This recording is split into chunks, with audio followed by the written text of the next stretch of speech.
সাইমা উপাধি metropolitan school and college থেকে 2025 সালে এসএসসি পরীক্ষায় অংশগ্রহণ করে সফলতার সাথে উত্তীর্ণ হয়েছো এবং গোল্ডেন জিপিএ 5 পেয়েছো।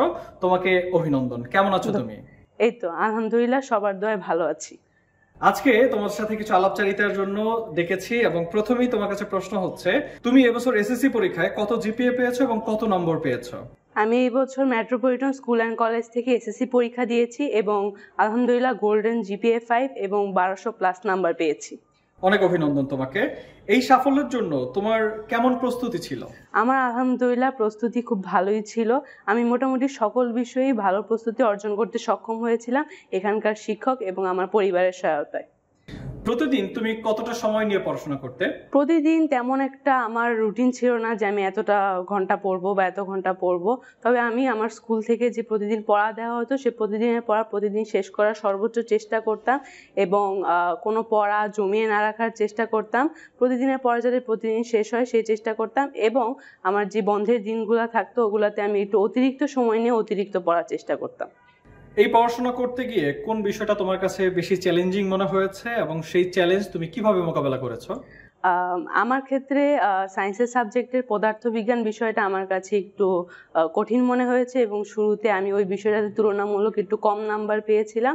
তবে সেই বিষয়টা আমাদের স্কুলের ক্ষেত্রে কি হয় যে প্রতিটা শিক্ষক খুবই আন্তরিক এবং আমাদের কোনো শিক্ষার্থীর কোনো অসুবিধা হলে শিক্ষকরা ছুটির পরে তারা অতিরিক্ত সময় থেকে ওই শিক্ষার্থীকে ওই বিষয়ে সমস্যাগুলো সমাধান করতে সহযোগিতা করে।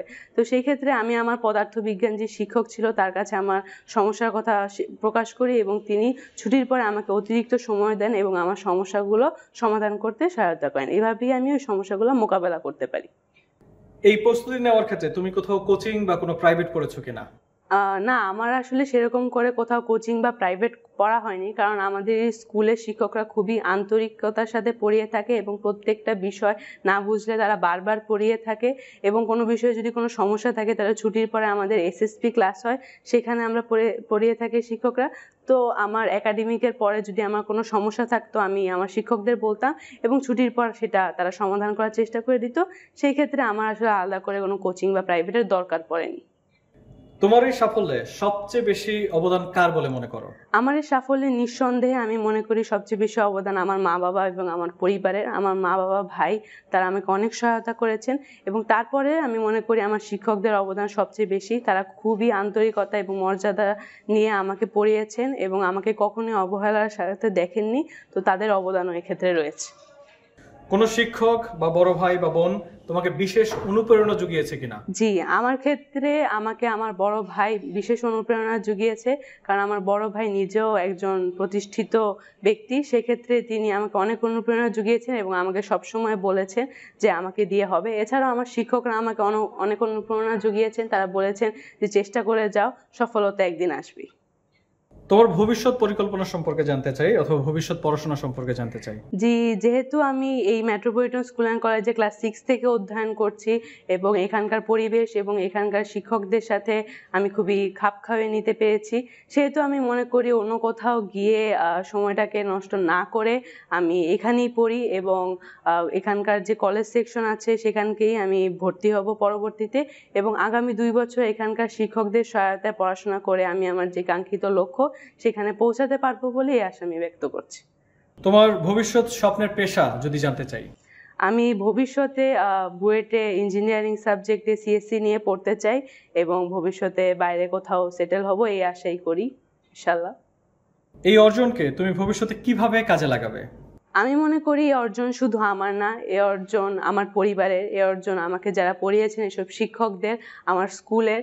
আমি মনে করি এই সাফল্যের ধারাবাহিকতায় আমি ভবিষ্যতেও আরো অনেক সফলতা অর্জন করতে পারবো এবং দেশের জন্য কিছু করতে পারবো। যারা পরবর্তী বছরে এসএসসি দিবে তাদের জন্য তোমার পরামর্শ কি? যারা পরবর্তী বছরে এসএসসি দিবে তাদের জন্য আমার পরামর্শ হলো প্রতিদিন তারা যেন স্কুলে আসে। নিয়মিত স্কুলে যাওয়া একটি ইম্পর্টেন্ট ব্যাপার এবং এই স্কুলে যে শিক্ষকরা যে পড়াগুলো প্রতিদিন দিয়ে থাকে তারা যদি সে প্রতিদিনের পড়াটা প্রতিদিন কমপ্লিট করে, কোনো পড়া যদি জমিয়ে না রাখে, তাহলে আমি আশা করি তারা আমার মতো একটা ভালো ফলাফল অর্জন করতে পারবে।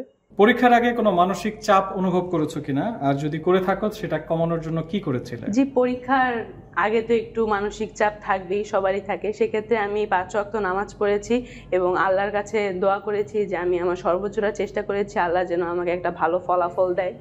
পড়াশোনার পাশাপাশি তোমার কোনো শখ বা কোনো কিছু এক্সট্রা কারিকুলার অ্যাক্টিভিটিস নিয়ে চর্চা করো কিনা? যে পড়াশোনার পাশাপাশি আমি গান শুনতে বা গান গাইতে পছন্দ করি, এছাড়াও ছবি আঁকতে পছন্দ করি। আমাদের মেট্রোপলিটন স্কুল অ্যান্ড কলেজে মূলত এক্সট্রা কারিকুলাম অ্যাক্টিভিটিসের জন্য আলাদা একটা টিচার প্যানেল রয়েছে। এখানে গানের জন্য আলাদা শিক্ষক রয়েছে, নাচের জন্য ম্যাডাম রয়েছে, এছাড়া অন্যান্য আনুষঙ্গিক বিষয়ে অনেক শিক্ষক রয়েছে।